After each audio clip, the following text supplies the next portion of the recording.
After saying, "You're being ridiculous," she accused me of being intoxicated and insane and inquired about my whereabouts.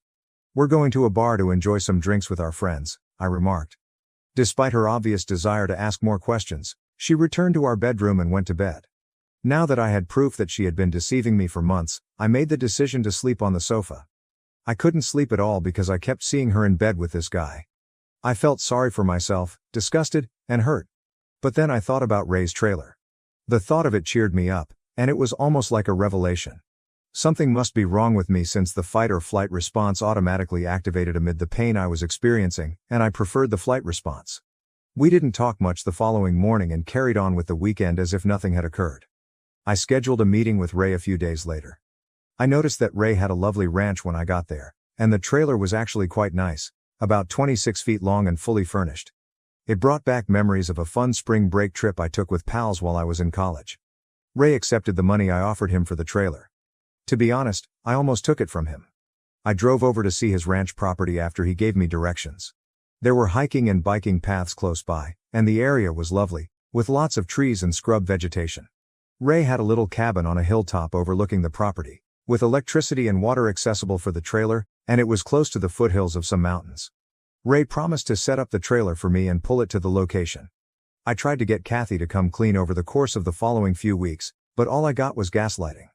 I even bluntly warned her that there would be no turning back if I discovered she was cheating.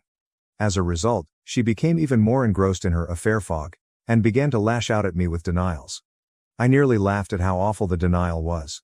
I scolded myself for not capturing pictures of the two of them, and I had no tangible evidence that she had cheated. I decided that I wanted to leave this marriage after going through this emotional anguish. Instead of communicating my feelings to Kathy, I simply began planning. While she was at work, I started quietly removing my possessions from the apartment and transferring them to the trailer. At least I felt like I was doing something about it. I saw a difference in Kathy during this period. Although she had been behaving more politely toward me, I believed it was too little, too late. I felt I needed a break too, so she kept going on company outings, after work. One night, I got ready too, just as she was leaving.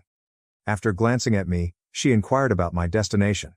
All I said was, "Meeting up with some friends." "You wouldn't enjoy all the shop talk, and you don't know them?" I interrupted her as she began to ask more questions. She used to say precisely this to me whenever I asked if I might accompany her on office excursions. "All right, have a good time," she added, with a somewhat offended expression. "I definitely will," I replied. I began making new acquaintances while working on the trailer and hanging out with Ray at the bar. I felt better after spending time with Ray's wonderful family and friends. I also made the decision to cut back on my drinking because I didn't want to form any unhealthy habits. I knew better than to drown myself in sympathy, even though it would have been so simple. At this point, Kathy informed me that the next week she would be traveling for work. She stated the executive team and a few department heads were going when I inquired who was going. "I hope you have a great time with your boyfriend," I added, glancing at her. I immediately regretted saying that because it sparked a furious argument. Although, as Ray had informed me, it didn't really matter, I now regret not knowing more about her affair partner, AP. "It doesn't matter who the other guy is," Ray replied. "The fact that she chose to leave you is all that matters. She destroyed the marriage. Whether she admits it or not, brother, facts are facts. Ray ought to write a book for the betrayed. Damn it. I had the ideal opportunity to move out entirely during Kathy's work vacation. When she was gone, I collected everything valuable that was mine, including clothes, laptops, and equipment.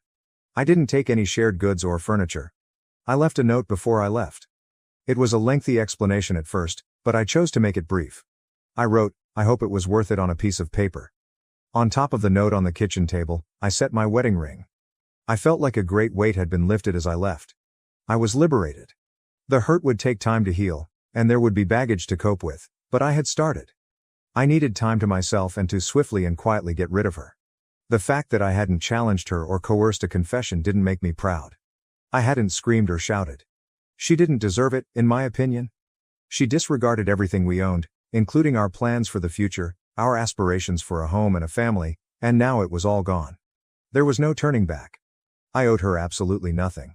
She could handle the consequences.